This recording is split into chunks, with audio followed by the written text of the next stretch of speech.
Bismillahirrahmanirrahim. Alhamdulillah wassalatu wassalamu ala Rasulillah wa alihi wa sahbihi wa man walahu bi ihsanin ila yaumiddin. Pada kesempatan kali ini alhamdulillah kita akan sama-sama mempelajari pembahasan tentang makruhat as-shalah. Babu makruhatis shalah. Bab tentang hal-hal yang merupakan yang menjadikan atau bab tentang hal-hal yang menjadikan salat kita menjadi makruh, ya. Makruhat as-shalah, hal atau pekerjaan-pekerjaan yang menyebabkan salat kita menjadi makruh. Makruhat as-shalah, yang dimaksud dengan makruhat as-shalah adalah asya idza fa'alaha al-insan wa huwa yusalli adda hadzal fi'l ila dhahabil khusyu' min qalbihi. Jadi yang kita maksud dengan pembahasan ini adalah perkara-perkara yang apabila dilakukan oleh seorang ketika dia melaksanakan sholat, maka pekerjaan tersebut akan menyebabkan hilangnya kekhusyuan di dalam hatinya ketika dia melaksanakan sholat. Inilah yang kita maksud dengan makruhat as-shalah. Karena itu maka kita mengatakan lidza kurihat wala tabtul biha as-shalah. Karena itu maka hal tersebut apabila dilakukan, maka hal tersebut adalah hal yang akan menyebabkan salat kita menjadi makruh. Pekerjaan-pekerjaan itu adalah merupakan pekerjaan-pekerjaan yang makruh, ya, dan tidak akan membatalkan salat kita. Wala tabtul biha as-shalah, tetapi salat kita tidak akan batal dengan melakukan pekerjaan-pekerjaan tersebut. Apa saja yang merupakan makruhat as-shalah itu? Min hadhil makruhat, yang pertama adalah mudafa'atul akhbasain, ya, menahan hajat, baik hajat kecil maupun hajat besar, ya. Ini adalah merupakan pekerjaan yang bisa menyebabkan salat kita menjadi makruh. Kemudian yang kedua adalah as-salatu fi halatil jaw'an, salat dalam keadaan lapar, ya. Demikian juga adalah merupakan hal yang akan menyebabkan salat kita menjadi makruh. Apa landasannya? Landasannya adalah wa daliluhuma hadisu Aisyah radhiyallahu anha marfu'an la salata bi hadrati ta'am wala wa huwa yudafi'uhu al-akhbasan. Wa anha kadzalika, yani ana Aisyah radhiyallahu anha kadzalik, idza uqimatis salatu wa hadara al-asya'u fabda'u bil asya'. Ya, dalilnya adalah hadis Aisyah radhiyallahu anha yang disampaikan oleh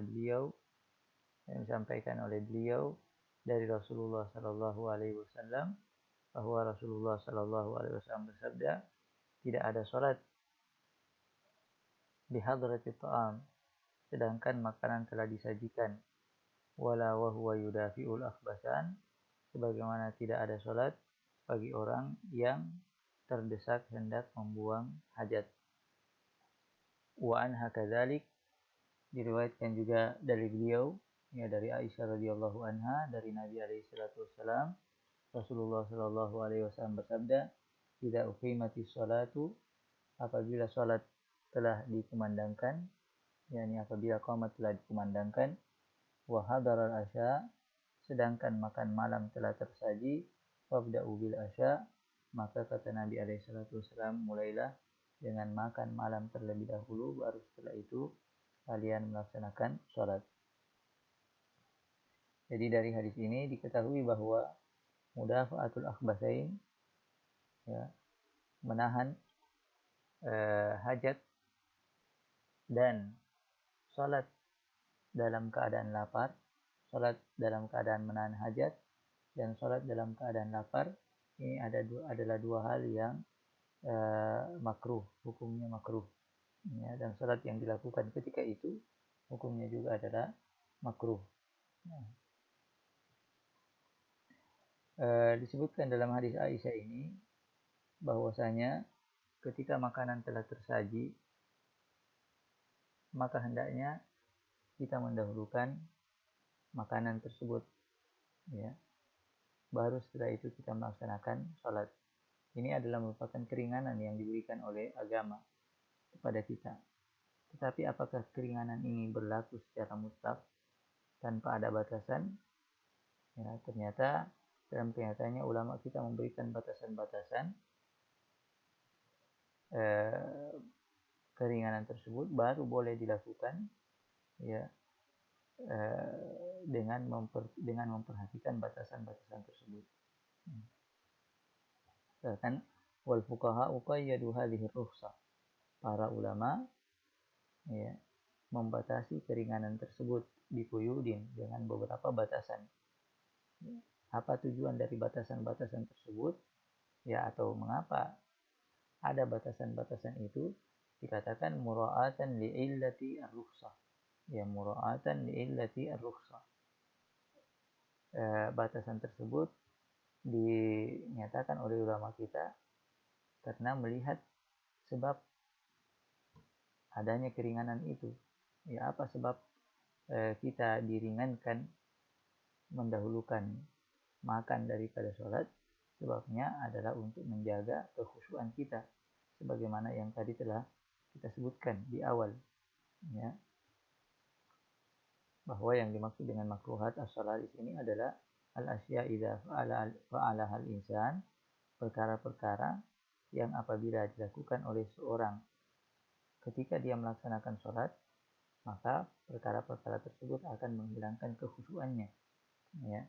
Maka kita mengetahui bahwa keringanan yang diberikan oleh agama untuk mendahulukan makan terlebih dahulu, untuk menyantap makanan terlebih dahulu ketika makanan itu telah tersaji, baru kemudian setelah itu melaksanakan sholat, itu adalah merupakan keringanan yang timbul karena sebab itu adalah untuk menjaga kekhusyuan kita, ya.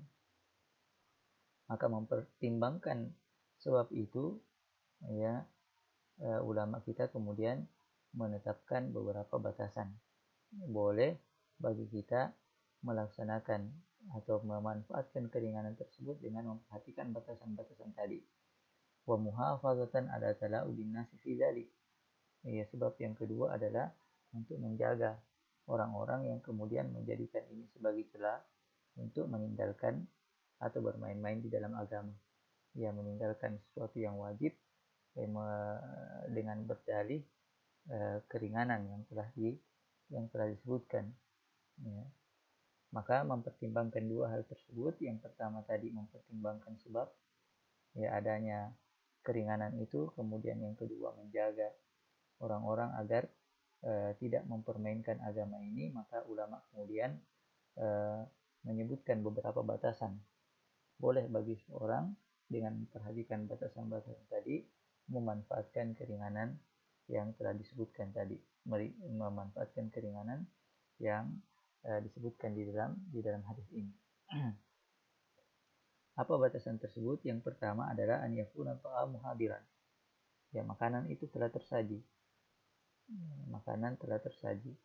Ketika makanan telah tersaji dan qomat telah dikumandangkan, maka ketika itu boleh bagi kita untuk menyantap makanan terlebih dahulu. Kemudian yang kedua, batasan yang kedua, antakuna nafsuhu tatuku ilaihi. Dia memiliki keinginan untuk menyantap makanan tersebut, ya.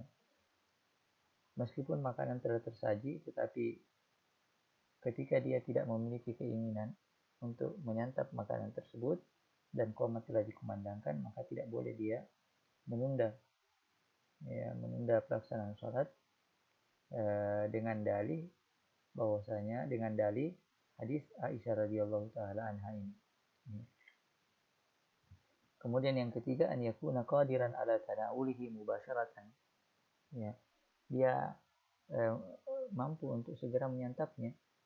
Ya, makanan telah tersaji. Kemudian yang kedua, dia memiliki keinginan untuk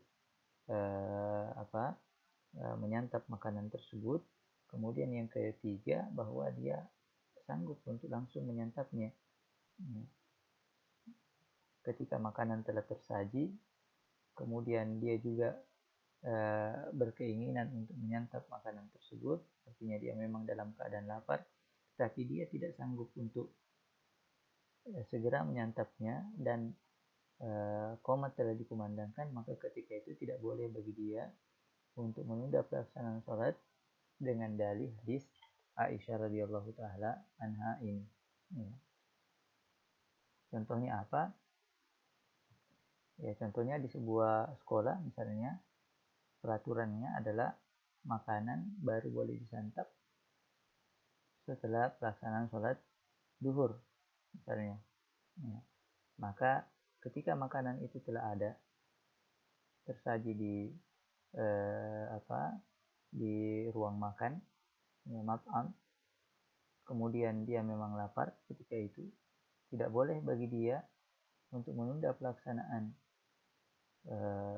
sholat duhur secara berjamaah dengan dalih memanfaatkan hadis Aisyah. Karena meskipun dia menunggu, ya meskipun dia tidak melaksanakan sholat ketika itu, dia juga tidak bisa makan. Ya, dia juga tidak bisa menyantap makanan itu segera dan harus menunggu orang selesai melaksanakan sholat, baru ketika itu dia baru boleh dia makan. Kemudian yang keempat, alla yaj'al dzalika 'adatan mustamirratan lahu. Ya.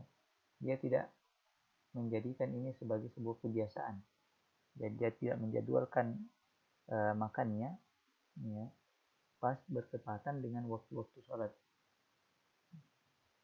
Jika seorang menjadwalkan makannya pas bertepatan dengan waktu-waktu sholat, maka ini adalah merupakan indikasi bahwa memang dia mau bermain-main di dalam agama ini. Ya, kemudian yang kelima, an yakunal waktu muttasa'an, bahwa waktu pelaksanaan sholat masih longgar. Ya, maka ketika itu tidak mengapa dia memanfaatkan rukhsah atau keringanan yang telah diberikan agama oleh kepada dia. An yakunal waktu muttasa'an maksudnya bahwa misalnya waktu pelaksanaan sholat duhur tinggal 5 menit lagi dan ketika itu dia sangat lapar dan makanan telah tersaji di hadapannya, tapi ketika dia menyantap makanan tersebut maka waktu sholat akan berlalu, ya, sehingga ketika dia tetap juga memakan atau menyantap makanan itu terlebih dahulu, maka itu berarti dia akan melaksanakan sholat duhur di luar waktunya atau di waktu asar. Maka ketika itu tidak dibolehkan bagi dia untuk memanfaatkan keringanan ini. Wajib bagi dia untuk tetap melaksanakan sholat terlebih dahulu meskipun dia dalam keadaan lapar, karena waktu sholat telah hampir selesai. Jadi ini dua hal di antara makruhat as-shalah, dua hal di antara hal-hal yang makruh yang bisa menyebabkan sholat kita menjadi makruh. Yang pertama, mudafa'atul akhbatsain, menahan hajat, yang menahan buang hajat. Kemudian yang kedua, as-shalatu fi halatil jau'an, sholat dalam keadaan lapar. Mungkin saja ada yang bertanya, ya, apakah ketika kita mengatakan bahwa kita seharusnya mendahulukan makan daripada pelaksanaan sholat, apakah itu tidak termasuk dalam kategori mengedepankan hak kita, ya, mengedepankan hak kita daripada hak Allah Subhanahu wa taala. Taqdimut ta'am 'ala shalah. Taqdimun hal huwa taqdimun li haqqin nas 'ala haqqillah tabaraka wa taala. Kita mengatakan la, laisa kadzalik. Tidak demikian. Bal huwa taqdimun li haqqillah tabaraka wa taala 'ala al-ibad fi shalah kay yuqbilu fi salatihim biqulubin khashi'ah. Ya, kita mengatakan tidak demikian, tetapi itu kita lakukan sebagai upaya kita sebenarnya untuk mengedepankan hak Allah Subhanahu wa taala di atas hak kita sendiri di dalam sholat. Yang demikian itu kita lakukan agar kemudian kita bisa melaksanakan sholat tersebut betul-betul dalam keadaan khusyuk, menyerahkan hati kita sepenuhnya kepada Allah Subhanahu wa taala.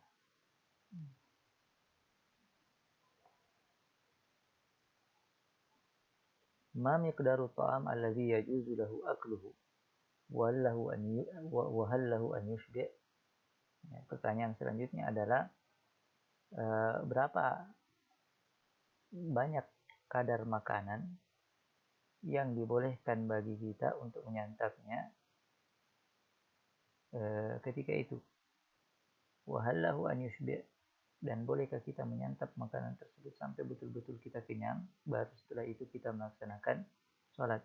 Qala ba'dul ulama fi miqdari ta'am alladhi yajuzu an yatanawalahu fi hadhihi al-hala annahu ya'kulu miqdara ma yasuddu hajatahu. Ya, ulama berkata bahwa kadar makanan yang boleh disantapnya ketika itu adalah kadar yang cukup bagi dia, yang cukup untuk memenuhi hajatnya, ya, untuk memenuhi hajatnya, untuk menutupi rasa laparnya. Walahu an yushbi', dan tidak mengapa dia menyantapnya sampai kenyang. Wa yadullu lidzalika riwayatu Anas bin Malik anna Rasulullah sallallahu alaihi wasallam qala idza quddima al-asha'u fabda'u bihi qabla an tusallu salat al-maghribi wa la ta'jalu an asya'ikum. Jadi dikatakan bahwa di antara hal yang menunjukkan hal ini bahwa boleh bagi dia menyantapnya sampai kenyang adalah riwayat Anas bin Malik bahwa Rasulullah sallallahu alaihi wasallam bersabda, "Idza quddimal asya", apabila santap malam telah disajikan, fabda'u bihi, maka mulailah dengan menyantap makanan tersebut, qabla an tusallu salatal maghribi, sebelum kalian melaksanakan salat maghrib. Wala ta'jalu an asyaikum, dan jangan terburu-buru dalam menyantap makan malam tersebut. Wa fi riwayat Ibnu Umar qala, dalam riwayat Ibnu Umar radhiyallahu taala anhu, beliau berkata, qala Rasulullah sallallahu alaihi wasallam, Rasulullah sallallahu alaihi wasallam bersabda, idza kana ahadukum 'ala ta'ami fala ya'jal hatta yaqdi hajatahu minhu wa in uqimatis shalah.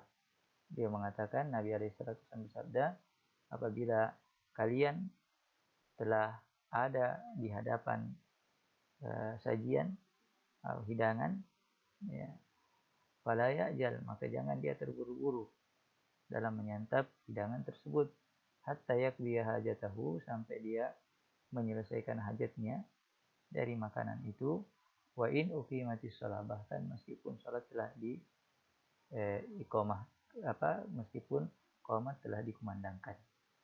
Wa kana Ibnu Umar yudha'u lahu ta'am, bahkan disebutkan, ya, dalam hadis yang diriwayatkan oleh Al-Imam Al-Bukhari bahwa Ibnu Umar radhiyallahu taala anhu pernah disajikan makanan di hadapan beliau waktu qamus shalah, sedangkan qamat untuk melaksanakan salat telah dikumandangkan. Fala ya'tiha hatta yafruga wa innahu la yasma'u qira'atal imam.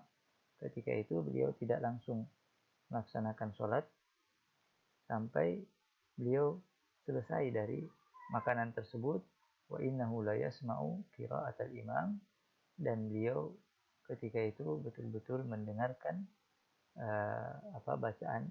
bacaan dari imam.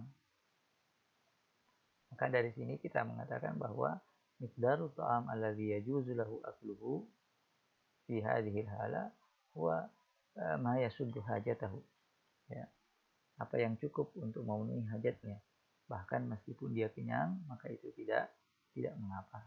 Karena apa? Karena itu adalah merupakan rukhsah, keringanan yang Allah Subhanahu wa taala berikan kepada seseorang yang berada pada kondisi tersebut, sekali lagi dengan memperhatikan quyud, dengan memperhatikan batasan-batasan yang telah disebutkan tadi atau yang telah ditetapkan oleh para ulama kita. Boleh bagi seorang memanfaatkan keringanan tersebut dengan memperhatikan batasan-batasan tadi. Poin selanjutnya, min hadhil makruhat, di antara hal-hal yang bisa menyebabkan salat kita menjadi makruh, ya, selain dua poin yang telah disebutkan tadi, adalah al-iltifat, yang melirik-lirik ketika kita melaksanakan sholat.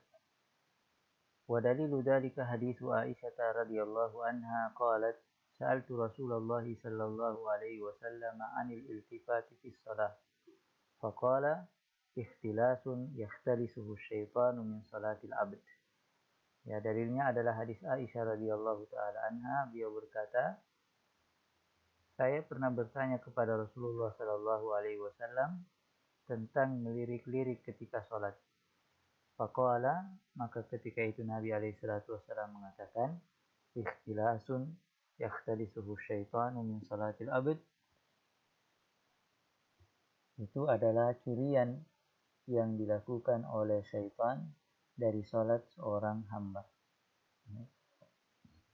Atas dasar ini kita mengatakan bahwa al-iltifat fi shalah hadza mimma yaj'alu as-shalah makruhan. Ini adalah merupakan hal yang bisa menyebabkan sholat kita menjadi makruh. Tapi apakah sholat kita itu batal dengan hal tersebut? Kita mengatakan tidak. Hal yang lainnya adalah taghmidul ainain, ya. Menutup mata ketika sholat. Ini juga adalah merupakan hal yang bisa menyebabkan sholat kita menjadi makruh. Qala Ibnul Qayyim rahimahullah wa lam yakun min hadihi taghmidu ainaihi fi shalah. Wa lam yakun min hadihi taghmidu ainaihi fi shalah. Bukan merupakan sunnah Rasulullah sallallahu alaihi wasallam atau petunjuk Nabi alaihi salatu wasallam memejamkan mata ketika sholat. Kita menyatakan ini adalah merupakan satu di antara hal-hal yang bisa menyebabkan sholat kita menjadi makruh. Li'anna sunnata an yarmiyal musalli bi basarihi ila mawdi'i sujudihi wa fit taghmidi tarkun li tilka sunnah. Kita mengatakan ini adalah merupakan sesuatu yang makruh karena yang sunnah sebenarnya adalah melayangkan pandangan ini ke tempat sujud ketika sholat. Ketika sholat kita disunnahkan untuk melihat tempat sujud kita. Sedangkan ketika kita memejamkan mata, maka itu berarti kita meninggalkan sunnah tersebut. Karena itu maka ulama kita mengatakan bahwa jika kita memejamkan mata ketika sholat, berarti kita telah melakukan sesuatu yang makruh. Ya, karena dengan itu sekali lagi kita telah meninggalkan sunnah.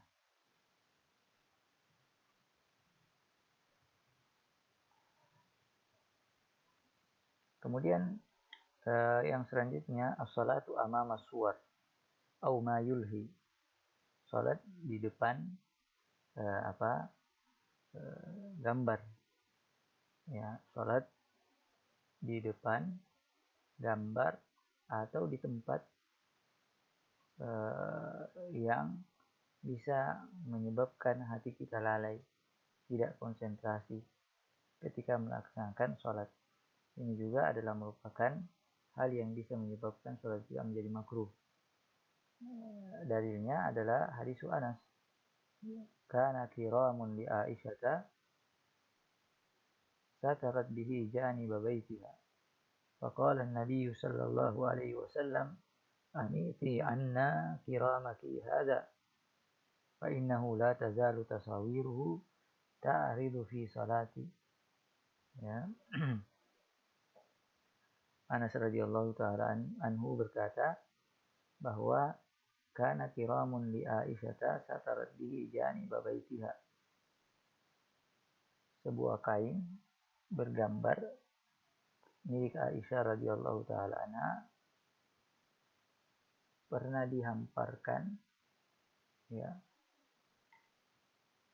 menutupi bagian dari rumah atau menutupi salah satu sisi dari rumah Aisyah radhiyallahu taala anha. Faqala an-nabiy sallallahu alaihi wasallam amiti anna kiramati hadha. Melihat itu Nabi alaihi salatu wasallam mengatakan kepada Aisyah, singkirkan kain bergambar ini. fa innahu la tazalu tasawiruhu ta'ridu fi salati, karena gambar-gambarnya selalu membayangiku ketika salat. Ya, karena gambar-gambarnya mengganggu saya ketika salat. Maka dari sini dia mengatakan bahwa salat di tempat yang bisa menyebabkan kita tidak konsentrasi, apakah itu karena di hadapan kita ada gambar atau ada suara-suara yang menyebabkan hilangnya konsentrasi kita, misalnya salat di di dekat televisi misalnya, atau salat di dekat orang-orang yang memutar musik dengan suara yang keras dan seterusnya. Ini adalah merupakan hal yang bisa menyebabkan salat kita menjadi makruh. Inilah 5 hal di antara yang bisa menyebabkan salat kita menjadi makruh. Jadi yang pertama adalah menahan buang hajat ketika akan melaksanakan salat. Kemudian yang kedua adalah salat dalam keadaan lapar. Kemudian yang ketiga al-iltifatu fi shalah, melirik-lirik ketika melaksanakan salat, di dalam salat. Tagmidul ainain, memejamkan mata. Kemudian as-salatu amama suwar au ma yulhi, salat di hadapan gambar atau di tempat yang bisa menyebabkan konsentrasi kita menjadi buyar. Beberapa hal yang menjadi pertanyaan yang mungkin kita tanyakan berkenaan dengan apa yang telah kita sebutkan tadi. Yang pertama adalah ma hukmul iltifat indal hajah. Apa hukum melirik di dalam salat karena adanya hajat, karena adanya hajat. Sama al-iltifatu lil hajah la ba'sa bihi. Melirik di dalam salat karena adanya hajat ini tidak mengapa. Qala Syekh Muhammad ibn Utsaimin rahimahullah, Syekh Muhammad bin Utsaimin rahimahullah berkata, "Lau kanatil mar'atu 'indaha sawiyuha wa takhsha 'alaihi fasarat taltafitu ilaihi fa inna hadha minal haja wa la ba'sa bihi." Seandainya seorang wanita salat, kemudian di sampingnya ada anak kecilnya, ya, seorang wanita salat bersama anak kecilnya. Wa takhsha 'alaihi, kemudian sang wanita ini khawatir akan keselamatan anaknya tersebut. Fasarat taltafitu ilaihi, karena itu dia melirik, ya, melihat sang anak. Fa inna hadza minal haja, maka sungguhnya ini adalah merupakan kebutuhan dia ketika itu, wala ba'sa bihi, dan yang demikian tidak mengapa. Ya, jadi al-iltifatu lil haja la ba'sa bihi, tidak mengapa. Kemudian yang kedua, hal yajuzu takmidul ainain idza kana takmidu akhsha lil insan. Apakah boleh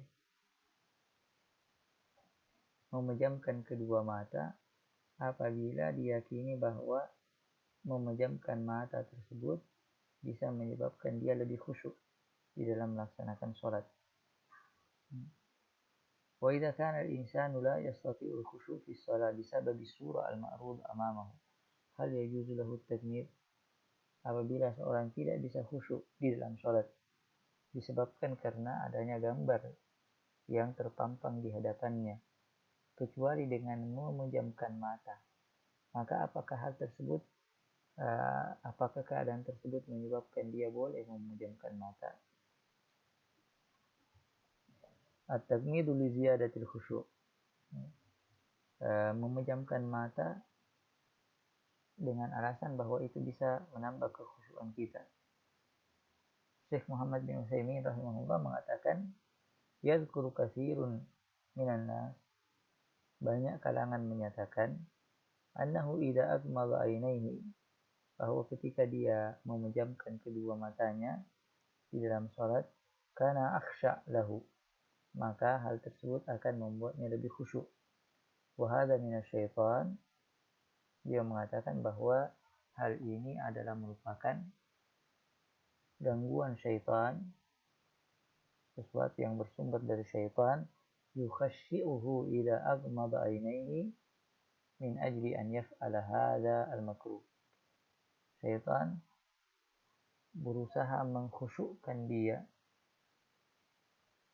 ketika dia memejamkan kedua matanya min ajli an yaf'ala hadha al-makruh. Tujuannya agar dia melakukan dan menganggap baik perbuatan yang makruh ini dan meninggalkan sunnah Rasulullah Shallallahu Alaihi Wasallam.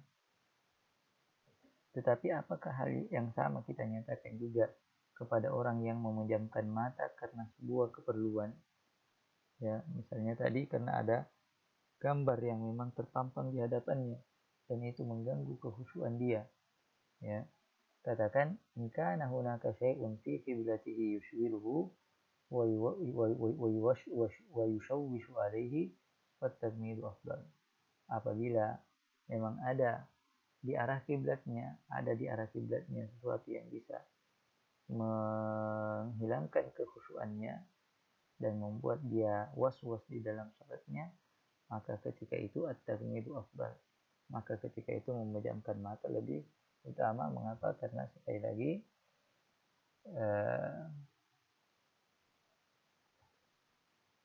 seorang dianjurkan untuk tidak memejamkan mata itu justru agar dia lebih khusyuk di dalam salatnya, karena memejamkan mata itu adalah mazinnatun binnaum, adalah merupakan hal yang rentan menyebabkan seorang tertidur. Tetapi kalau dia justru memejamkan mata untuk menghindari sesuatu yang bisa menghilangkan kekhusyuannya di dalam salat, maka ketika itu tidak mengapa dia lakukan hal tersebut, bahkan itu adalah merupakan sesuatu yang lebih utama untuk dia lakukan. Demikian apa yang bisa kita pelajari pada kesempatan kali ini. Insyaallah pada pertemuan yang akan datang kita akan lanjutkan dengan pembahasan selanjutnya. Subhanakallahumma wabihamdik, asyhadu an la ilaha illa anta astaghfiruka wa atubu ilaik. Wassallallahu ala Muhammadin wa alihi wa sahbihi wasallam. Walhamdulillahirabbil alamin.